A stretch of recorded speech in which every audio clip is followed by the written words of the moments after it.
जेके Yadav films present.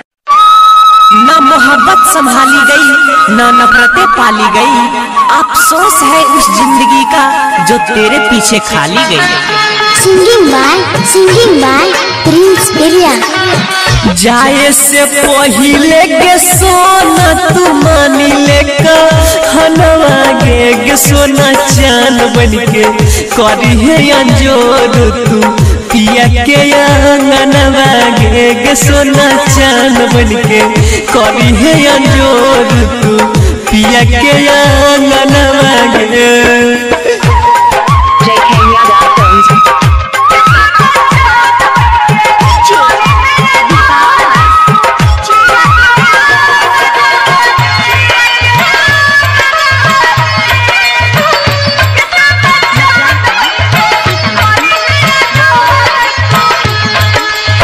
भूल जइबो पगली हम सोचल सब पनवा गे जान चान बन के करी है अंजोर तू पिया के अंगनवा गे जान चान बन के करी है अंजोर तू पिया के अंगनवा गे।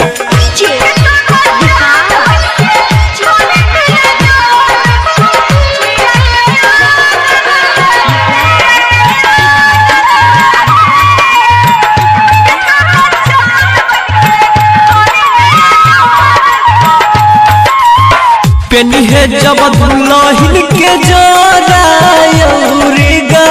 हनवा गे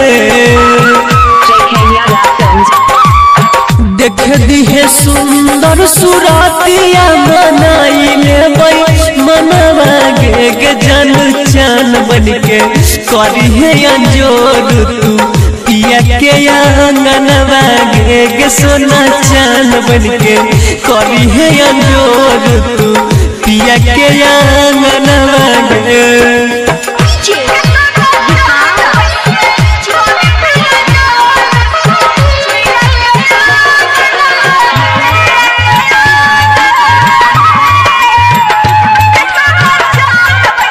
सिंगिंग बाय प्रिंस बिरिया। कैल ही जे साथ हमरा करी है नहीं दोसरा के संगवा गे सैया के साथ लेनी भई है पैसा तो चनवा गे जान चान बन के करी है अंजोर तू पिया के अंगनवा गे सोना चान बन के करी है अंजोर तू पिया के अंगनवा गे। तोड़ा देखलाई के सपनवा गे जान चान बन के करी है अंजोर तू पिया के अंगनवा गे।